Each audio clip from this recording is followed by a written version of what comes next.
and gentlemen, you are certainly welcome back to the channel. My name is Keith and you're watching Come On The Hoops. If this is your first time viewing, please do like and subscribe. So my first post-match reaction of the season. Celtic 4, Ross County 2. Our first home game, our first victory under Brendan Rodgers in his second stint at the club. You know, a valuable 3 points to kick off the season on Flag Day.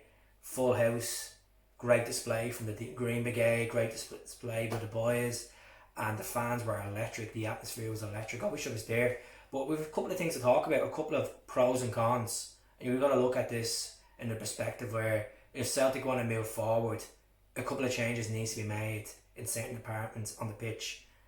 Great goals by David Turnbull. It's great to see him start and boss the game. Him and Matt O'Reilly today were absolutely unbelievable in the midfield. Callum was outstanding, holding the flanks, box-to-box midfielder. Our captain, unbelievable. And great to see the likes of Carter Vickers getting a full 90 minutes under his belt, considering he's had to come back from injury. Ralston played quite well right back. Dying to see Alistair Johnson to come back as well. Taylor played well, battled well, got stuck in. You know, regards to the flanks, Abada was brilliant. I thought he was really good. Unlucky not to score today, but you know, he got that assist for Kyogo, and it was a lovely finish from Kyogo. And regards to Maeda, he just chased everything.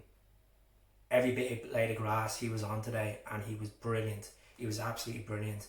And regards to Matt O'Reilly, you know, he took his goal quite well. That was a lovely assist from Kyogo. My issue today is Joe Hart. Now look at Joe Hart as being a great servant to the club. He's came in, he's done a job, he's won 5 trophies, but his distribution of the ball is quite poor.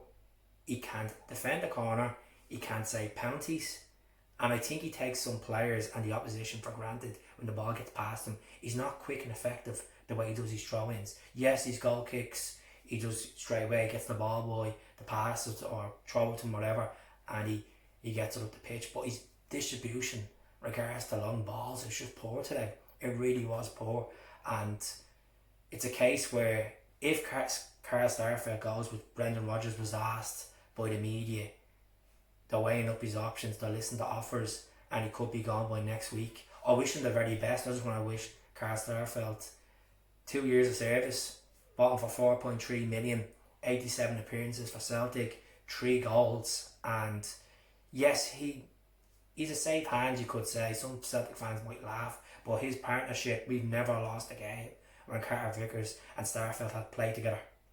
And to have that stat, that will be gone. It'll be gone because he'll be moving on. And I don't know where he's going. I don't know who's actually interested in him. I know there's been talk of Russia. Is he going to go to Portugal? Is he going to go to France? It's an interesting one, to be honest with you. And I know Narosky was class today. You know, he got stuck in. Even taking the ball up, he just has that confidence, you know. He has that edge of pace more than Starfelt. Yeah, he's in his early 20s and Starfelt is 28. So it's right for Celtic to cash in and Starfelt and maybe strengthen another position.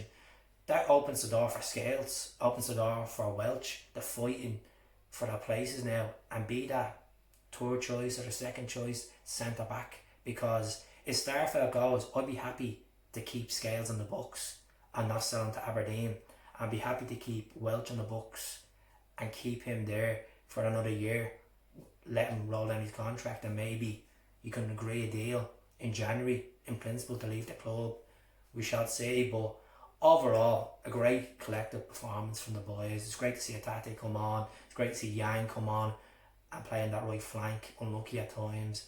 You know, even James, he was unfortunate not to score from Maeda's pass, but you have to give it to Ross County's keeper Laidlaw. He got stuck in at some crucial saves he pulled off. There could have been 7 or 8 today for Celtic, but I thought in the first half we weren't clinical enough. You know, we were sloppy with passing, and the second half we got into the game. There were spells, but it's our first game back. It's our first competitive game. We've scored 4 goals. We conceded 2 goals, and you know, the second goal you couldn't blame. You know, Starfelt tried to stop and it went to the back of the net, but Joe Hart, I think the jury's out. We need to replace him. I wouldn't mind having him as a second choice, but he's not the answer going forward, and that's my brutal honest opinion. So let me know who your man of the match was. Let me know how you're feeling about Aberdeen next week, our first away trip of the season, and let me know how you feel about Starfelt. Do you think it's right for Celtic to listen to offers and let him go? Or is a case that he is unfinished business at the club? So do subscribe. I'll speak to you all soon. Enjoy your weekend, and the champions are off. How